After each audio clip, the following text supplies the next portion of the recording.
Dans une France sans repères, sans valeurs et avec un Emmanuel Macron qui a détruit toujours plus chaque jour, le général Coustou a décidé d'agir en lançant Pro Patria, une association visant à rapprocher les militaires de la société civile. Est-ce que la France attend son général? L'armée est-elle le seul rempart contre Macron? Comment agir afin de sauver la France? À ces questions répondront le général Coustou et le capitaine Santos, c'est ça? Voilà, capitaine de vaisseau, voilà, il est à ma gauche. Vous êtes sur Géopolitique Profonde, c'est parti!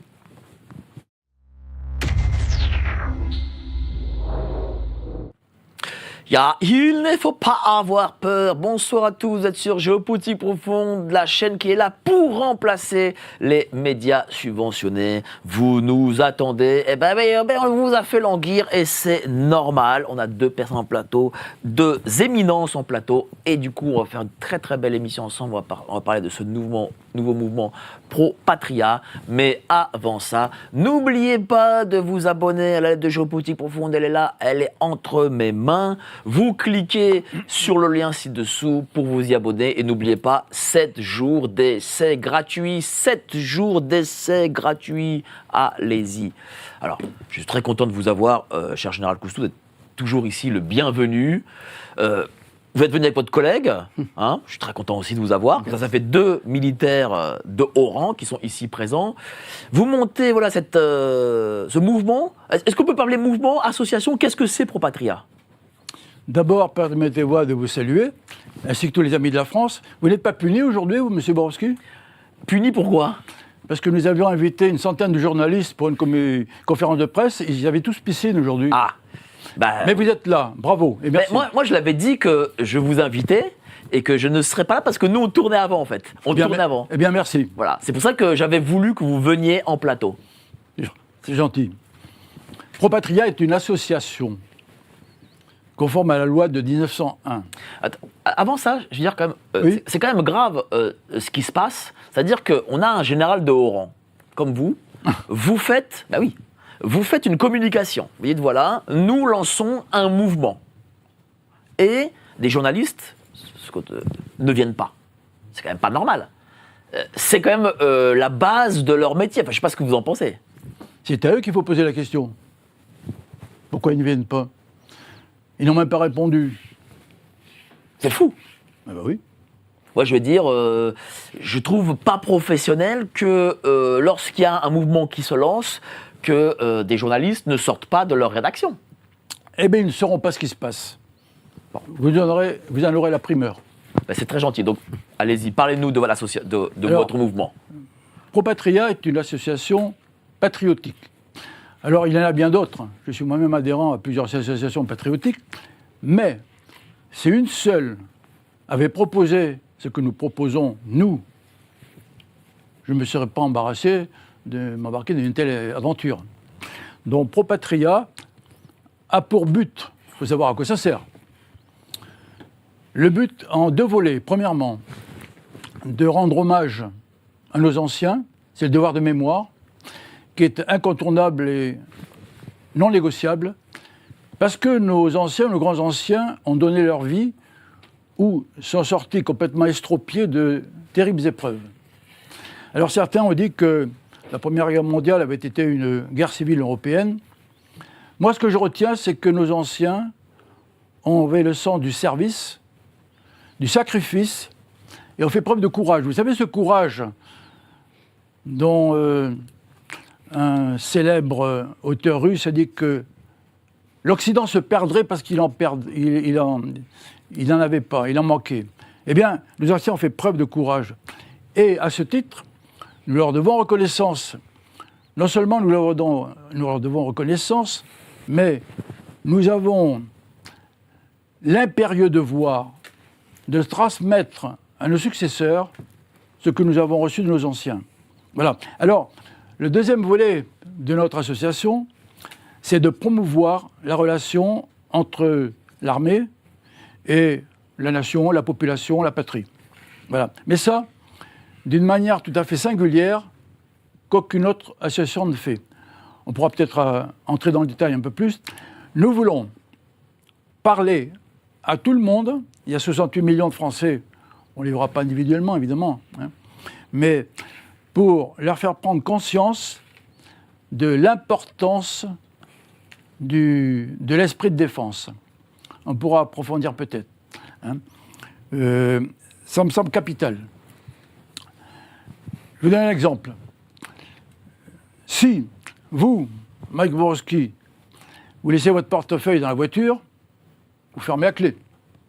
Au mieux, vous mettez le portefeuille dans la boîte à gants. Et puis encore mieux, vous le gardez avec vous.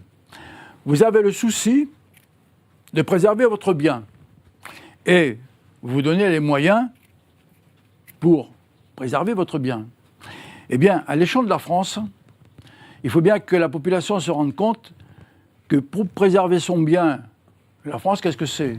Un territoire, une population, des intérêts divers, pas tous matériels. Une culture. Eh bien, il faut absolument une culture, il faut absolument que ce peuple de France se donne les moyens de préserver son bien. C'est l'esprit de défense par l'armée dont la mission est de défendre la France. Voilà. Alors, on me demande souvent que fait l'armée ? Ben, l'armée, elle fait ce qu'elle a à faire, elle exécute les ordres du pouvoir légal. Mais moi, je pose la question, que fait la population ? Car souvenez-vous, depuis les dividendes de la paix, le budget de la défense n'a cessé d'être érodé. Ce fut un alibi pratique pour nos politiques. Pour en arriver aujourd'hui à une armée qui est à l'os, échantillonnaire, et qui n'a pas les moyens, vraiment, de ses missions. Alors, je m'adresse à toute la population. Réveillons-nous. Pro-Patria est là pour vous aider, contacter tout le monde, parler à tout le monde. Et il faut que, en définitive, dans chaque Français, il y ait l'esprit de défense qui sommeille. Voilà, c'est capital. À ce moment-là, la France sera plus forte, plus grande, à l'intérieur, mais aussi à l'extérieur. Car nous ne nous y trompons pas. La France est une vieille dame de 1500 ans. C'est plus qu'une nation, c'est une civilisation. Nous sommes attendus, observés de l'extérieur. Notre crédibilité en sera accrue, dans la mesure où l'armée et la population seront en totale symbiose. Qu'est-ce que vous en pensez, cher ami ? Mais j'en pense évidemment la même chose, puisque... Pourquoi vous rentrez dans l'aventure avec le général Coustou, vous pouvez vous dire, tiens, bon, je pourrais planter des choux en province ou je ne sais pas où, et vous dites quand même, malgré tout, je reprends du service pour la France. Parce que cette idée ne m'a jamais quitté d'abord, et qu'ensuite j'ai rencontré le général Coustou... Vous êtes vice-président. Pardon ? Vous êtes vice-président, Oui, je suis vice-président, oui. J'ai rencontré le général Coustou dans mes activités précédentes. Je faisais partie d'un think tank qui s'appelait Force Vive, et il a participé à plusieurs de nos opérations. Et on s'était dit, il faudra qu'on fasse quelque chose ensemble. Et quand l'idée est venue autour des sujets que vous connaissez, finalement, on a décidé de collaborer. Et c'est pour ça que je l'ai rejoint, avec bonheur d'ailleurs. Voilà. C'est un travail d'équipe. Hein. Ah oui, tout sûr. à fait. Et donc, on se répartit les tâches, on a des visions qui sont... Mais là, la France, allez, parlons de nous franchement. Il faut la sauver, elle est en péril, elle est en danger de mort. Oui. Moi, je pense que les Français ont besoin de faire, dans la situation où on est, sans vouloir faire de catastrophisme, on ne peut pas dire que tout va bien, on peut presque dire que beaucoup de choses vont mal, restons mesurés. Mais je pense que les Français, dans leur ensemble, ne mesurent pas. Ils sentent bien qu'il y a quelque chose qui ne va pas, mais ils ne mesurent pas réellement l'effort qu'il va falloir fournir pour en sortir. Cet effort va évidemment générer des souffrances de toutes sortes. Et je pense que notre peuple, et nous les premiers, je veux dire, on n'est pas meilleurs que les autres, a besoin d'un moment d'introspection pour se dire qu'est-ce qui est essentiel dans notre nation, qu'est-ce qu'il faut sauver à tout prix, qu'est-ce qui doit passer avant quoi. Et cette réflexion, il faut que Pro-Patria va contribuer à la pousser naturellement, mais il faut qu'elle ait lieu. Et c'est ça qui permettra, si on réussit, de donner aux gens l'envie de se surpasser, d'accepter les sacrifices qu'on va leur demander au nom de l'amour de leur pays. Je crois que c'est vraiment ça l'enjeu dont il faut sortir aujourd'hui. La nation est complètement ramollie actuellement, on voit bien, et elle souffre, les gens souffrent, ils ne sont pas heureux, ils ne savent plus où ils vont. Et donc, la démarche de Propatria est une, il y en a d'autres à faire, on ne prétend pas du tout à l'universalité, mais celle-là nous paraît importante parce que la défense est un sujet qui est au-dessus de tous les autres. C'est-à-dire que c'est la survie ultime de la nation que l'armée est chargée d'assurer. Allez-y. Notre armée n'est pas une armée de mercenaires. Nos camarades actifs sont des patriotes comme nous. Il faut donc que la population prenne conscience qu'elle ne peut pas se satisfaire en disant que fait l'armée. Il s'agit que nous y allions plus que main dans la main. C'est cœur à cœur. Je parle de symbiose. Hein. Il faut que l'armée et la population soient proches, se comprennent, et à deux, on est plus fort que tout seul. Voilà, donc il ne s'agit pas de renvoyer la patate chaude sur le voisin. Nous avons tous à travailler ensemble pour la France. D'ailleurs, nous devons tous faire des sacrifices. Parce que monsieur a parlé de sacrifices. Être prêt à les faire. Vous voyez bien la situation financière dans laquelle on est, elle va appeler des sacrifices évidents. Évidents et énormes. Et donc, mais de quel ordre? Quand vous parlez de sacrifices, de quel ordre? D'abord financiers, des sacrifices de niveau de vie, des sacrifices de manger des nouilles au lieu de manger des ortolans, enfin, vous voyez, etc. Donc, il va falloir y passer d'une façon ou d'une autre. Et pour ça, il faut une force d'âme collective qu'il faut retrouver, que notre pays a connue la Première Guerre mondiale, un peu moins dans la Seconde, de moins en moins depuis, et aujourd'hui, pas beaucoup. Et donc, l'enjeu principal de la nation se situe dans cette zone-là. Voilà. Pour nous, hein. Vous, surtout qu'en tant que militaire, des sacrifices, vous savez ce que c'est. Mais est-ce que les gens d'aujourd'hui, de 2024, les Français de 2024, sont prêts à ça? Eh bien, de manière surprenante, pourquoi pas? Un sondage de 1 an ou 2 nous dit que plus de la moitié des Français sont prêts à risquer leur vie pour des valeurs, pour défendre des valeurs. Bon, ce sont des paroles. Et, de manière encore plus surprenante, cette proportion est plus importante parmi les plus jeunes. Bon, ça veut dire quand même que les Français, en général, voient bien que ça ne va pas et sont prêts à faire un effort. Alors cet effort, il est personnel, hein, budgétaire, et il va falloir qu'ils se réveillent et qu'ils se rendent compte qu'à force de raboter le budget de la défense, on en arrive à la situation où on n'est pas capable, au regard de la guerre qui se déroule actuellement, de tenir plus de quelques dizaines de kilomètres pendant 3 jours. Ça veut dire, nous avons une armée qui n'est pas mauvaise, au contraire. Nous avons des personnels qui sont excellents. Nous sommes capables de concevoir et fabriquer des matériels performants, mais en trop petit nombre. Voilà, donc il faut que chacun fasse un effort et admette. Est-ce que vous avez déjà entendu un député ou des députés dans leur programme parler de la défense? Ça doit exister. Aucun. Eux-mêmes disent qu'ils ne veulent pas faire d'efforts. Vous avez entendu Mme Braun-Pivet qui a dit qu'il n'y avait pas d'économie à faire. Elle a dit ça il y a 3 jours. Qu'il n'y avait pas d'économie à faire à l'Assemblée nationale. Ça veut dire que ces efforts-là, les députés ne veulent pas le faire. Oui, bien sûr. C'est-à-dire que vous, le sacrifice que vous êtes prêt à faire, le député ne veut pas le faire. Non, mais lui, il est élu par des électeurs. Bien sûr. C'est aux électeurs de se mobiliser et d'aller voir leurs députés. Si on commence par ça, on va avancer beaucoup. Sinon... Il faut changer le paradigme, en fait. C'est-à-dire C'est-à-dire que l'approche qu'on voit tous les jours à l'Assemblée nationale, qui est une gabegie absolue, ne traite jamais ces sujets-là, qui sont des sujets de fond, hein, qui mettent en jeu la survie de notre nation. On n'en parle jamais.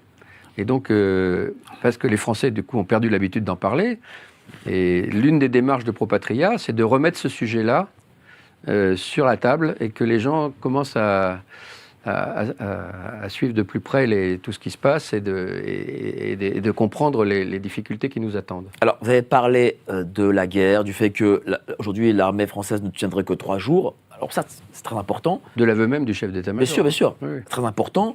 Même si, je pense que, je peux vous dire, je fais du terrain, je fais des interviews, j'en ai fait des milliers.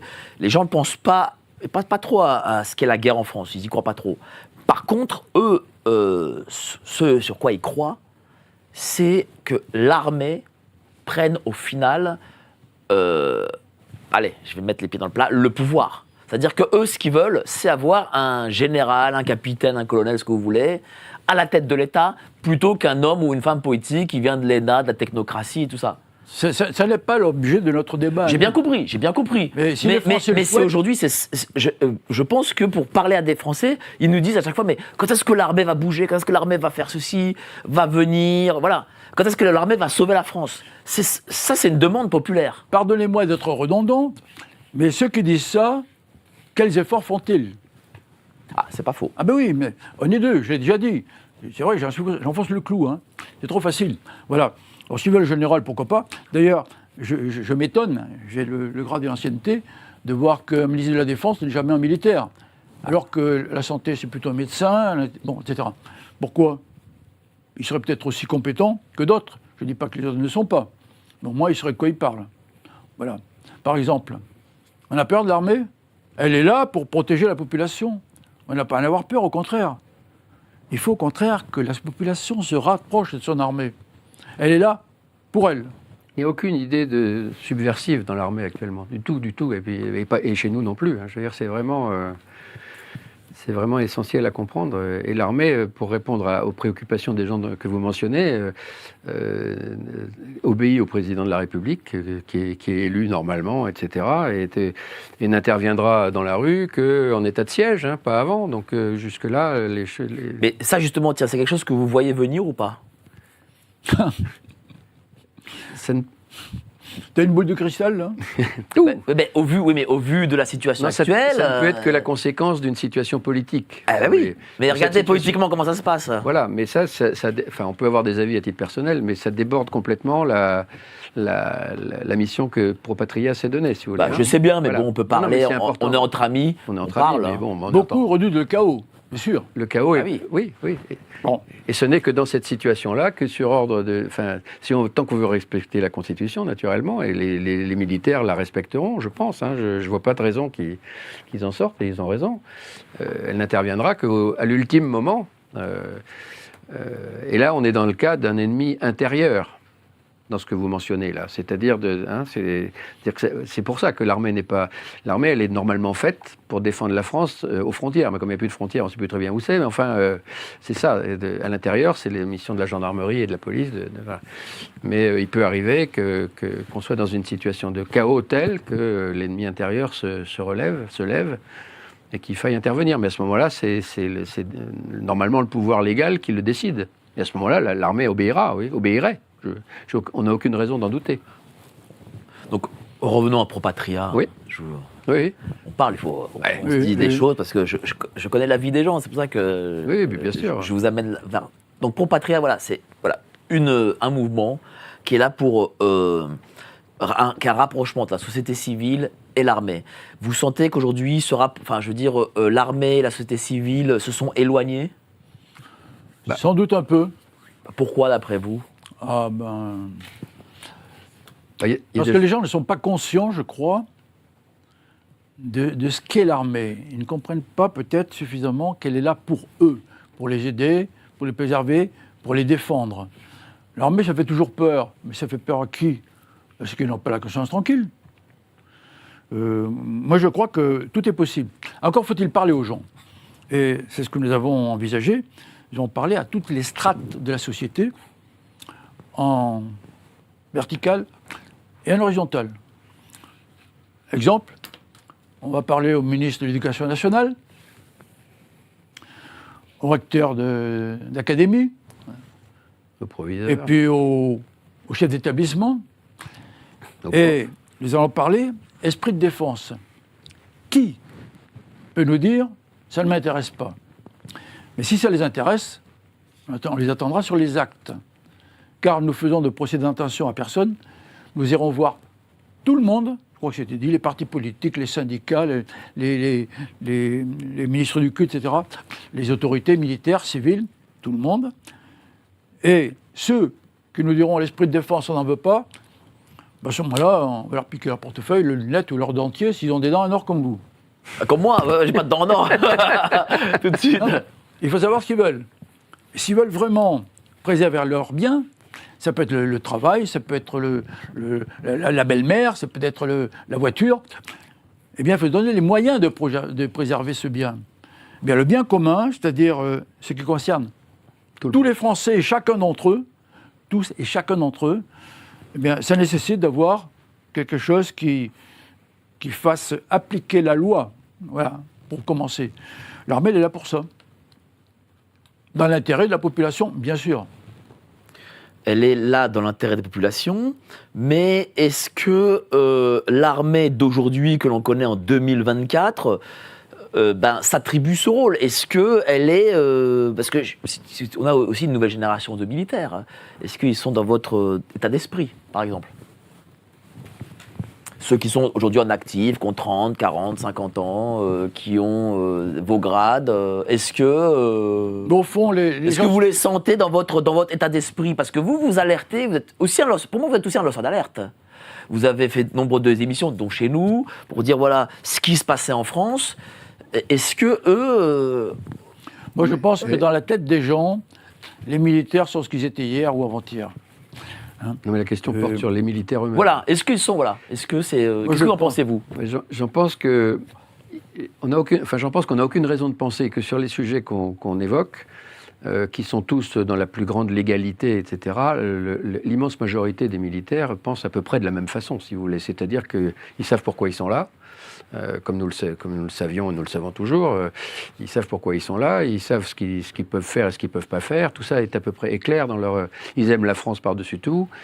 Donc... on n'a pas de raison, alors avec des mots qui sont sans doute pas les mêmes que ceux qu'on avait, etc. Mais le fond du fond, c'est que... Mais vous savez pourquoi je vous pose cette question? Parce que Gérald Coustou, Gérald Martinez et d'autres, Picmal, etc., vous avez signé, vous vous rappelez, cet appel oui. il y a 3 ans. Signé aussi, oui. Vous avez signé aussi? Oui, oui. Bon, malheureusement, il n'y a pas eu de soldats d'actifs qui l'ont fait. Bah ça, vous ne le savez pas.